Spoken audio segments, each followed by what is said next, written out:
রাজধানীর উত্তরার ৭ নম্বর সেক্টরে এভাবেই রাতের বেলা প্রকাশ্যে এক দম্পতিকে ধারালো অস্ত্র দিয়ে কুপিয়ে আহত করে বখাটেরা।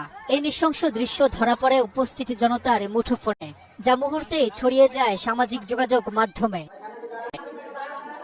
ঘটনাটি সোমবার রাত 10টার দিকে। কয়েকজন বখাটে তরুণ বেপরোয়াভাবে হর্ন বাজিয়ে মোটরসাইকেল চালিয়ে যাওয়ার সময় একটি রিকশায় ধাক্কা দেয়। এ সময় পাশ দিয়ে মোটরসাইকেলে যাওয়া দম্পতি মেহবুব হাসান ও নাসিমা ইফতির সঙ্গে হর্ন বাজানো নিয়ে তর্কাতর্কি হয়। এক পর্যায়ে ধারালো অস্ত্র দিয়ে এলোপাথারি কুপিয়ে জখম করে তাদের। পরে উপস্থিত জনতা কিশোর গ্যাংয়ের এই দুই সদস্য রবি ও মোবারককে গণপিটুনি দিয়ে উত্তরা পশ্চিম থানা পুলিশের কাছে সোপর্দ করে।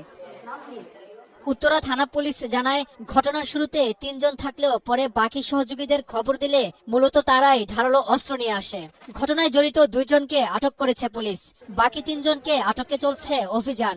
ধাক্কা দিলে রিকশাওয়ালা নেমে এসে এটা প্রতিবাদ করার পরে যখন ভিকটিমদের পাশ দিয়েও যাওয়ার সময় উচ্ছৃঙ্খলভাবে যাওয়ার কারণে সেও এটা রিকশাওয়ালার পক্ষ নিয়ে এদেরকে অপরাধীদের সাথে প্রতিবাদ করে এবং অপরাধীদের একজনকে কলার ধরে।